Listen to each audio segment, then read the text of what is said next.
13 leçons que vous n'allez jamais apprendre à l'école sur le chemin du succès. Cet ouvrage met en évidence deux problématiques.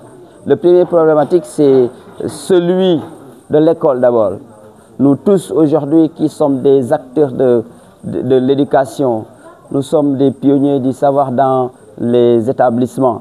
Nous sommes conscients, d'accord, du programme caduc que nous transmettons à nos apprenants. C'est pour cela que l'on sent qu'il y a un décalage entre ce que les élèves reçoivent à l'école et ce que le milieu professionnel réclame. Ceci a une conséquence fâcheuse qui est, je dirais, le taux de chômage crucial au niveau des jeunes diplômés. Donc si on a envie de lutter contre ce taux de chômage qui ne cesse que d'extrapoler, n'est-ce pas, nous devons apprendre à nos jeunes de savoir créer leur propre emploi et demain d'employer d'autres personnes. Et c'est possible. Entre autres, pour tout simplement montrer que le système est caduc, on ne s'est pas limité à cela. On a fait des propositions de leçons. 13 leçons, donc c'est une leçon que l'on transmet à l'enfant depuis qu'il entre à l'école en classe de CI jusqu'en classe de terminale. C'est ce qui fait ces 13 leçons. Ça parle de leadership, ça parle de confiance en soi, qui est aujourd'hui quelque chose de fondamental. Ça parle d'entrepreneuriat, ça parle de la puissance de la communication.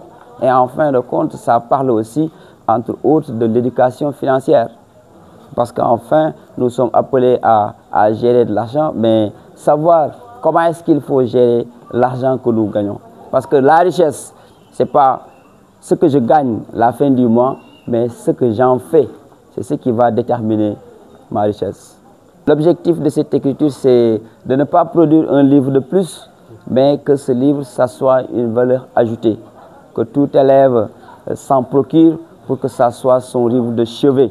C'est pour cela que je suis sorti des chantiers battus en tant que professeur de lettres modernes pour me plonger dans ce nouveau domaine de développement personnel que je pense étant aujourd'hui un must pour tout un chacun.